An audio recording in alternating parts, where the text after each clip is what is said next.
Students, class 10th के सभी छात्रों को सुप्रभात।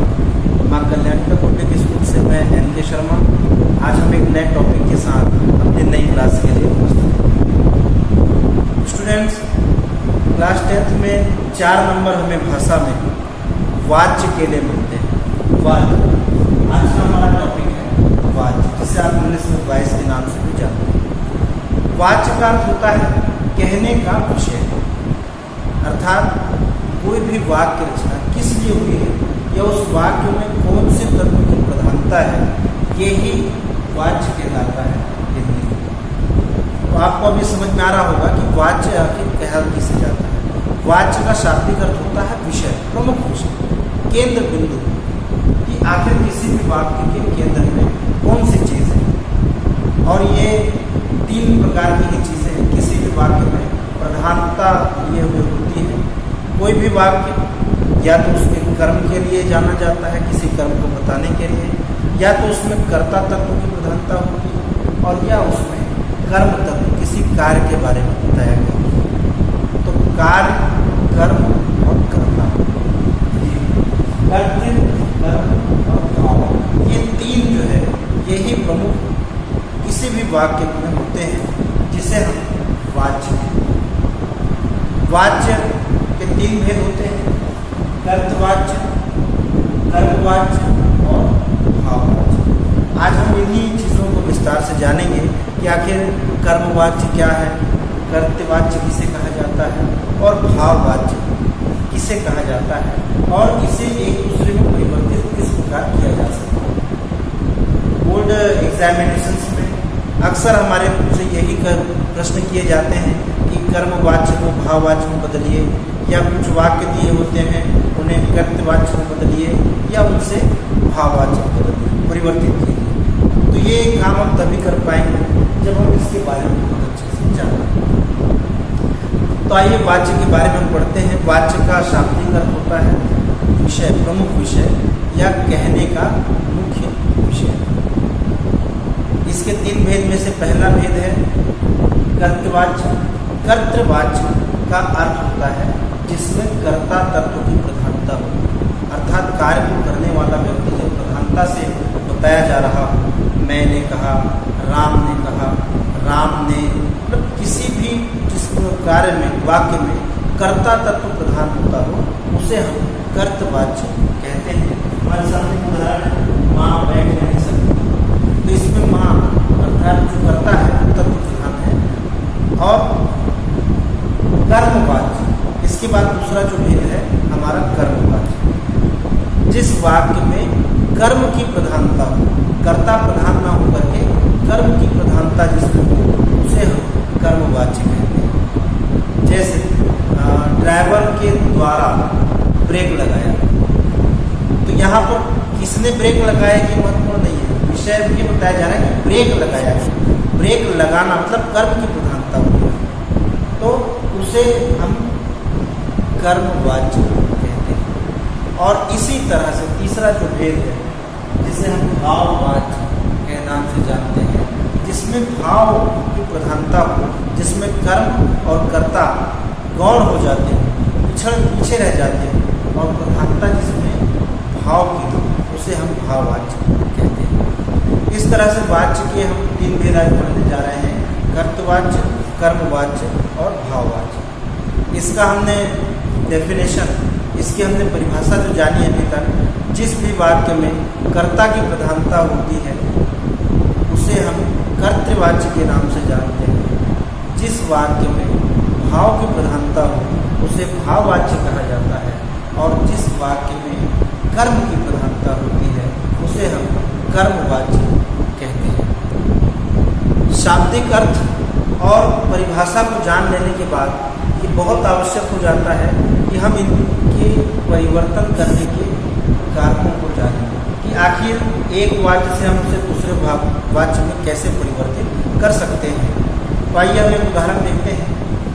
यहाँ पर एक कर्तवाच्य दिया हुआ है, माँ बैठ नहीं सकती, अर्थात माँ इसमें करता है, माँ के द्वारा बैठना नहीं हो पा रहा है, वो बैठ नहीं सकती, माँ बैठ नहीं सकती। कर्तवाच्य का एक उदाहरण है, अर्थात इसमें कर्ता जो है वो प्रधान है। अब हमें अगर ये प्रश्न दे दिया जाए कि इसे भाववाची में बदलिए, अर्थात हमें अब इसमें कर्ता की प्रधानता को न बताते हुए भाव को प्रधान अगर करना हो तो हम किस प्रकार से कर सकते हैं। तो कर्ता के साथ हमें से के द्वारा इस तरह के शब्दों का प्रयोग करते हुए कर्ता को गौण बना देना है और जो भाव है उसे प्रधानता दे देनी है। माँ से बैठा नहीं जा रहा। अब यहाँ पे बैठने का भाव जो है वो प्रधान हो गया और नहीं जा रहा, अर्थात माँ बैठ रही है या उठ रही है, एक भाव बस बन यहाँ पर हमें पता चलता है कि माँ के द्वारा बैठा नहीं जा रहा या माँ से बैठा नहीं जा रहा। तो ये भाववाच्य परिवर्तित हो गया। अब इसे हम मान लीजिए कि अगला एक उदाहरण और देखते हैं। तो एग्जाम्पल अब चलते हैं वाक्य है। अब इस वाक्य को हमसे कहा जा रहा है कि भाववाचक, तो हम इसे भाववाचक में अब चला जाए, अब चलते हैं एक कर्म हो, लेकिन ये ना हो और हम सीधे तरीके से अब चला जाए, तो ये भाववाच्य हो गया। एक और हमने उदाहरण में देखते हैं कि आखिर कर्तवाच्य को हम किस प्रकार से कर्मवाच्य में बदल सकते हैं, अर्थात जिसमें कर्ता की प्रधानता हो उसे हम किस प्रकार कर्मवाच्य में या भाववाच्य में बदल सकते हैं। एक और हम एग्जाम्पल देखते हैं, एक और उदाहरण देखते हैं। पान वाला नया पान खा रहा था।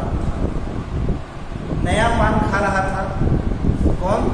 पान वाला, अर्थात यहाँ पर कर्ता प्रधान है, पान वाला नया पान खा रहा था। अब इसे हमें कहा जा रहा है कि इसे कर्म से कर्मवाच्य में बदलिए, अर्थात इसमें हमें इस प्रकार के से इसमें परिवर्तन कर देना है कि कर्ता के स्थान पर कर्म प्रधान हो जाए। तो हम इसे कर्मवाच्य में कैसे परिवर्तित करें, इसके लिए हम एक काम करेंगे कि ये जो पान वाला अर्थात कर्ता जो है इसको गौण करने के लिए हम क्या करेंगे, पान वाला या पान वाले के द्वारा नया खाया, पान वाले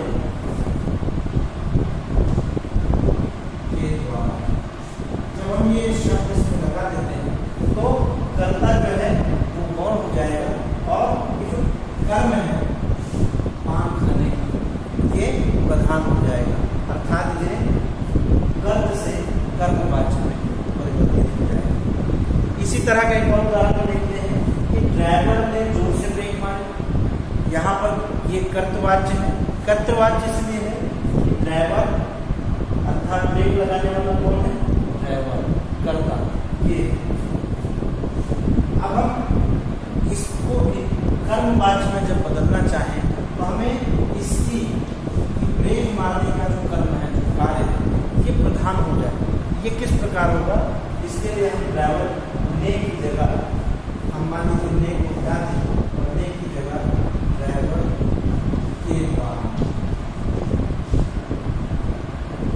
जोर से ब्रेक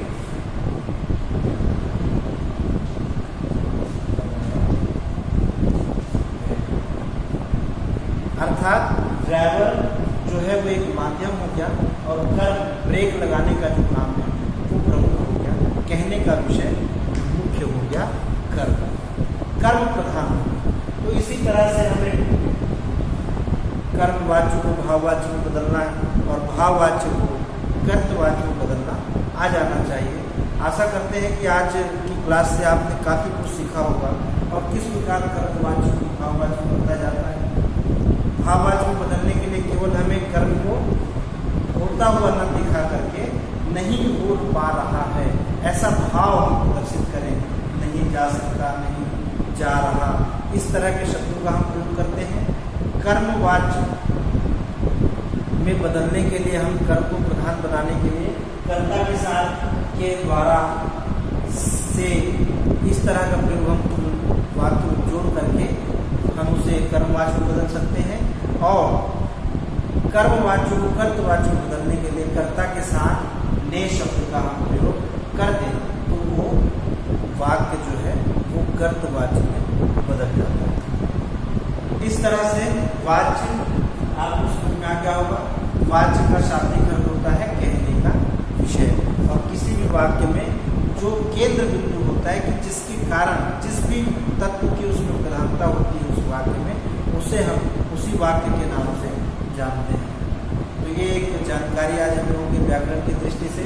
क्लास 10th में हमें 4 नंबर मिलने वाले हैं इस एक्टिविटी से, तो हम इसका अभ्यास करें ज़्यादा से ज़्यादा, ताकि हम अच्छे नंबर भी ला सकें और ये आसानी से इस गतिविधि को हम पूरा कर सकें।